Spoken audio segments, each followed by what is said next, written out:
I'm Tim Odell. We're into vintage, go fast. We are in Lincolnton, North Carolina, right outside of Mooresville, Charlotte. We are in my shop right now, and the shop is Vice Unlimited. We do 2, 3, 4 big projects a year, it seems like. Mostly it's word of mouth, customer-wise, but we're, definitely stay busy, for sure. I think just creating things with my hands is probably what satisfies me. Early on, I got a degree in graphic design, and I wanted to design graphics on snowboards and skateboards because that was what I was into. But I realized I didn't want to sit behind a computer screen. I wanted to use my hands and build stuff. I've done a lot of projects for customers, for SEMA and for some higher end builds.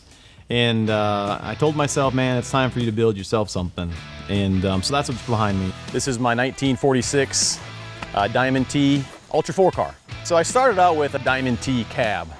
Picked it up in Virginia, total rusted out, but I saw the potential in it. So Diamond T, they kind of have a chop top look from the factory, which is really cool. And that split window, it kind of gives it a real sinister, low look.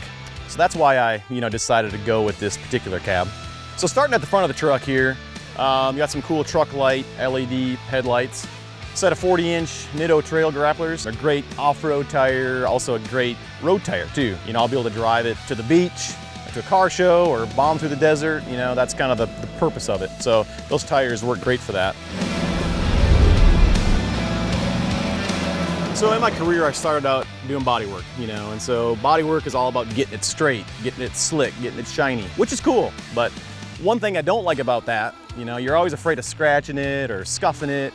And so I kind of gravitated more towards the patina look. The patina is something you can use, you can drive it, you can scratch it, you can chip it, people can lean on it, they can look at it, it doesn't matter. It's just something you can totally interact with. And when you throw new parts with it and you kind of make it a real racy looking thing, it really contrasts, and you see the difference between new and old, and it kind of, in my opinion, really gives it a really cool look.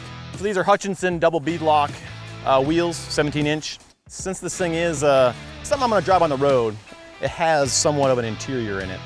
Full custom aluminum fabricated dash, center console, full Holley system, fuel injection, display, gauges. Truck actually runs off an iPad, so you actually start the truck with an iPad, turn on the lights.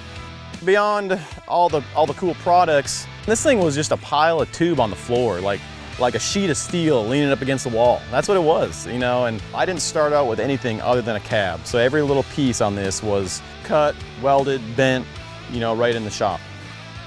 On this particular project, there's a lot of things that I've never done before, and so I've learned a lot, and that was satisfying.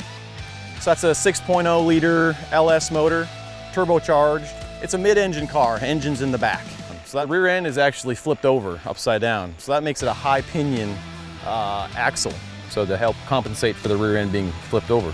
That pump that's running off the drive shaft, and it's oiling the pinion bearing in the axle. Lubrication is very important. Made these cool custom holders here. You can easily pop this open and grab your oil and top it off.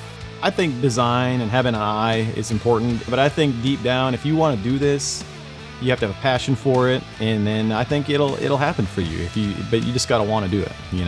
Being excited about what you're working on and using your hands, that's success.